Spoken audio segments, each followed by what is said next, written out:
ചില മാതാപിതാക്കളുടെയൊക്കെ വൈകാരിക നിയന്ത്രണം ആരുടെ കയ്യിലാണെന്നറിയാമോ? പിള്ളേരുടെ കയ്യിലാണ്. പിള്ളേര് തീരുമാനിക്കുന്നതിനനുസരിച്ച് മാതാപിതാക്കളുടെ വൈകാരികത ഏറിയും കുറഞ്ഞൊക്കെയായിട്ട് നിന്നുകൊണ്ടിരിക്കുന്നത്.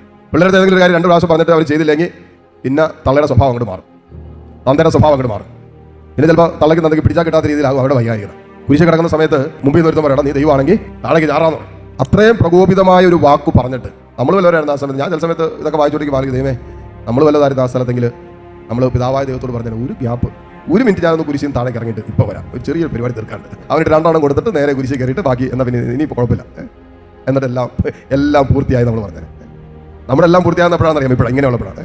യേശു ക്രിസ്തുവിലുള്ള ഒരുവന്റെ വിശ്വാസം ഒരുവനിൽ വളരുമ്പോൾ യേശുവിന്റെ ആന്തരിക മനുഷ്യന്റെ ശക്തി തന്നെയാണ് ഒരു ദൈവവേദനയിൽ വെളിപ്പെടുന്നത്. അവന്റെ സഹനങ്ങളിൽ പീഡിപ്പിക്കപ്പെട്ടപ്പോൾ, തിരസ്കരിക്കപ്പെട്ടപ്പോൾ, ഒറ്റപ്പെട്ടു പോയപ്പോൾ യേശു എങ്ങനെയാണോ പ്രതികരിച്ചത് അതുപോലെ പ്രതികരിക്കുവാനുള്ള ഒരു ആന്തരിക മനുഷ്യന്റെ ശക്തി കിട്ടും യേശുവിലുള്ള ഒരുവന്റെ വിശ്വാസം ആഴപ്പെടുമ്പോൾ.